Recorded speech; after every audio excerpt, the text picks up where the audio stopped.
Hi everyone.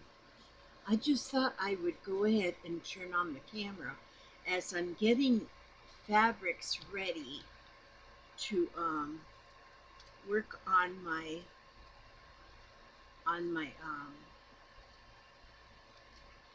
Iron Age Iron Age clothing project that I'm going to make for dolls. And so I just so happen to have these samples, fabric samples that are like this, and I'm cutting out just the center parts here that I will have available to use. I'm not real sure exactly which ones I'll use and how this will go, but this will be like a part one. Maybe I'll try to put it in like a little playlist. I don't know how many would be interested in something like this, but this here particular piece here was all in very frayed, and I pulled the threads off, and these are the threads, and they're very silky, and so I'm saving them thread. I have saved threads in the past, and then one day I'm going through things and I think, oh, I won't use them, and I got rid of them, and now I wish I didn't. Got rid of a lot of things that I wish I didn't. And so I just had went through some of my fabrics that are more like an upholstery type of fabric, and these are some fabrics that I just got from Bernice. I like these, and what I'm doing is right now I'm just cutting out rectangles of fabric, because rectangles of fabric is what is used for is what they used in the Iron Age for their clothing. It was all rectangles of fabric and a lot of brooches.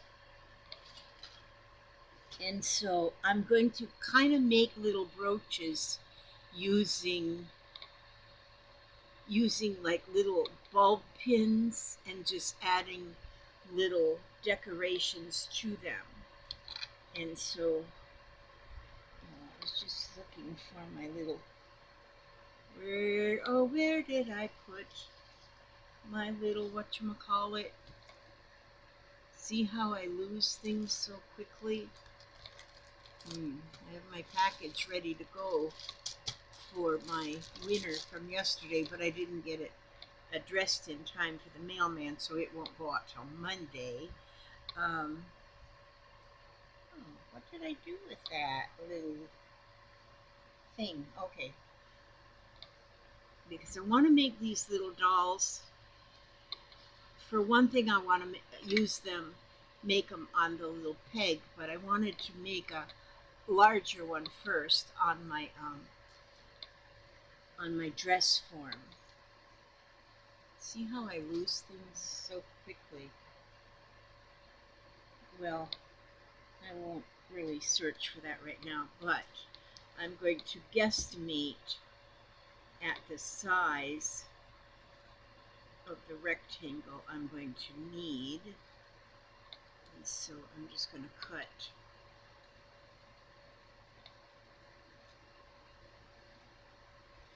and I'm sure at the time that these were being made, they probably didn't get them exactly. Well, maybe they did. I don't know. I'm just assuming. I'm assuming again. But I just want to get my rectangles of fabric ready so that then when I get actually started, this is kind of a heavy, like a upholstery like a duck cloth maybe. And so I'm just going to cut that and have two pieces. I need to press this too. Some of my pieces are wrinkled, so I'll iron them. You know what they did for ironing back then too? I read that where they'll take their fabric and lay it out on a flat place and then just beat it. Just beat it with something. Beat it. And they would beat it with something to get it all flattened out and straight. And so, see, there's a couple. I've got a few pieces now. This one here has like a good banded edge right there. Well, it's not really straight. Oh, now it is. But I can cut this and get that rectangle out of that. And then these are the ones I just cut out of the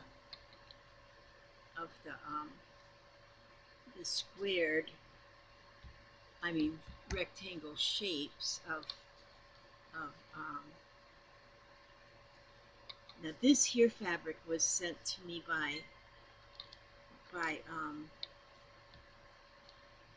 Bernice. It's beautiful, beautiful, beautiful stuff. And so I'm going to,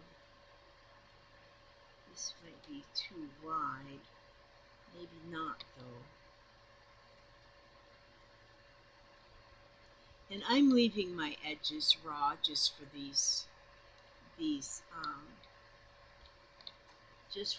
little things that I'm playing with.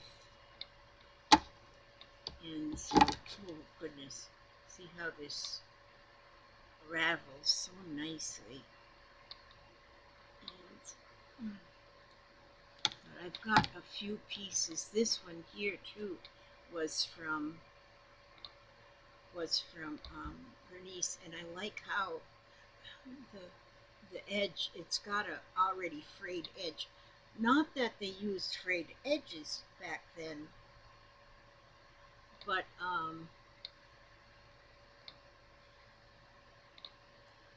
I like it anyway.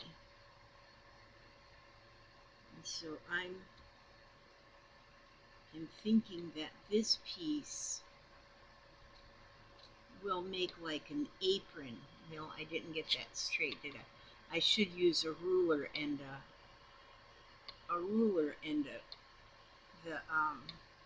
rotary cutter to get it straight. But now look at once I pull that off the edge, then it's straight. So that's another rectangle. And I just want to get a few in here.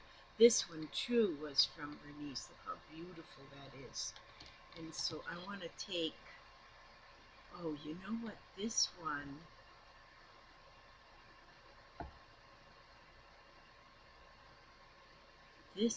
I kind of want to go right down this. I don't know, but I might make a whole bunch of little dolls because I got enough, so many pretty pieces that I want to try.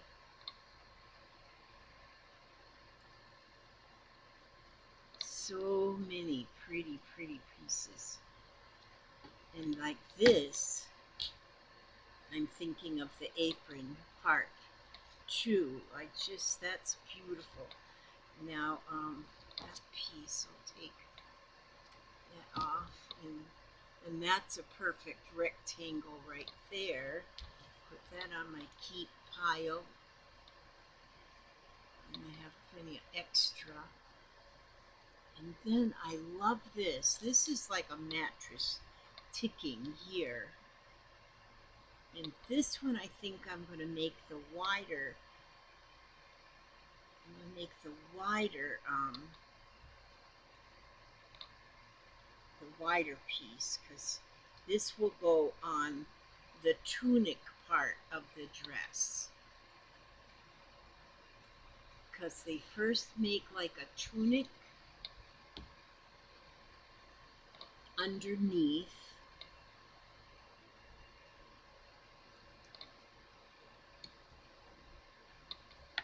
I don't have a cutting table anymore. I really miss that. I don't know if I could maybe rearrange. Oh no, that's right. I gave away my cutting tables. I don't even have them anymore. Oh look, that's got a little apple there. I got that from Joy. She sent me that piece. That's beautiful. Okay, and so then now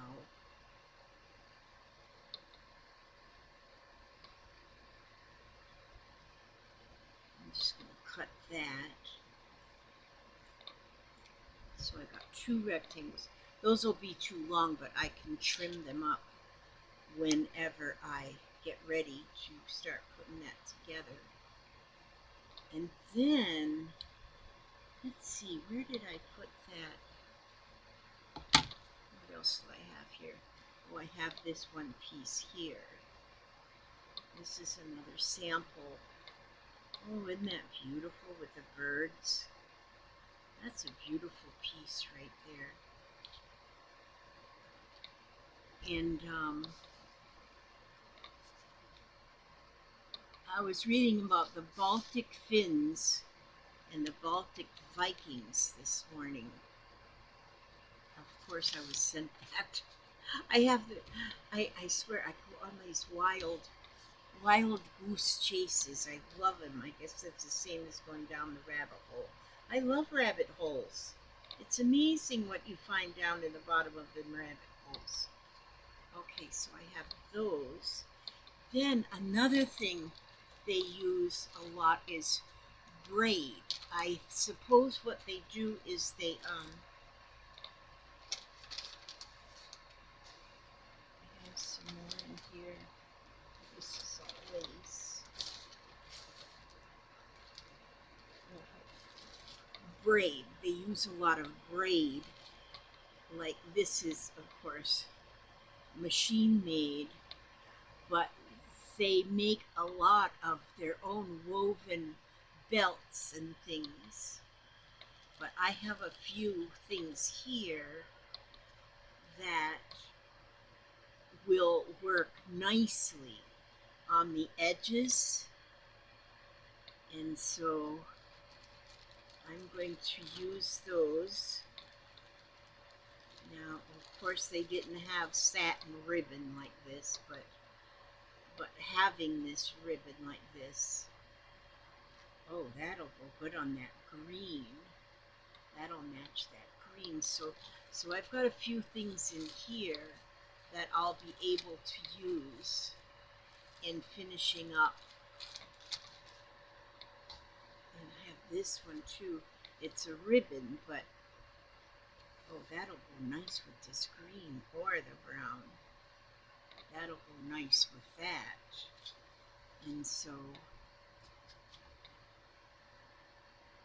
this is just picking the fabrics that I'm going to use. And I'm going to get out some of my the little pins, the bulb pins that I have, and using them I'm going to try and make a little brooch.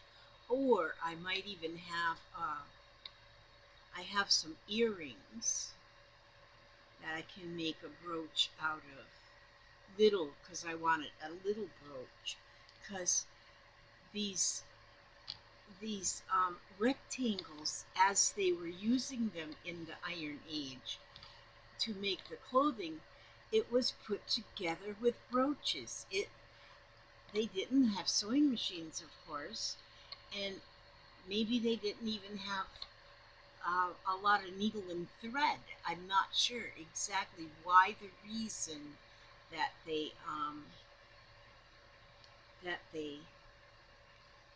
used what they used. But I'm telling you, what styles they came up with just, and they liked colorful fabrics. They used a lot of colorful fabrics. They and they dyed them. They would dye natural fabrics because, of course, they had sheep, so they could shear the sheep and they could spin the wool from the sheep and make their fabrics out of the spun wool, and they could weave the fabrics. And to dye them, they used like vegetables or flowers, natural things. And so most things were dyed in blues, reds, and yellows because that was mostly the colors, blueberries or berries, and the reds, of course, in the berries, in the red berries or root vegetables with red, and and then yellow marigolds, whatever, different flowers. And did I brush my hair this morning? Probably not. And so they used beautiful things, but then, oh, I gotta see. I think I have some more of this type of oh, and then like chains, like jewels they had that hung just from here down. Many different kinds of beautiful um, jewels that they would wear. And so I've got to dig those out. I've got plenty of that kind of thing that I've got to get out, and so that I'll be ready to get started with actually fashioning the garment together. I've been reading this morning, I'm reading so much more about the Viking fins that were in Finland and around Finland, and the Viking era, I guess, the same, and it's the same era as the Iron Age, and I guess they called it. I'm not sure, but I'm guessing that they called the Iron Age the Iron Age is because now they were, the Stone Age. They were realizing there was a lot of stone in the earth to be able to use for things that they needed, the stone. And because everything that you see above the earth today came from the earth, because there was no Amazon back then to order your stuff, so it came from the earth. Everything you see came from the earth. These scissors came from the earth because there was no place else to get it. You couldn't go to Mars and get something. It came from the earth. So then the Iron Age is when they started finding that there's iron in the earth, like iron ore. They're able to excavate that stuff and start making things out of iron. And so, the lot of jewels that they were using, the tools that they were using, those are things that they found beneath the earth and were able to bring it up. And I don't know if they had like fires to melt it down, however they did it. I want to learn that stuff. I want to learn exactly what they did and how they came about um, everything. Just it just amazes me. To me, it's amazing. Today, 2024, um, anything we need, we can order from Amazon or go down to the corner store. We don't have to dig in the earth, although the earth is still being dug in to find a lot of things. But we don't have to go far to find what we need. Think about those, the people back in the day. I mean, they were creative. I mean, they made glass out of the sand. They made, which I don't know if they made glass in the Iron Age, but You know, there's so many things that were that came from the earth that they used. I don't know. I just last night had my little dollies. Where did I put those things?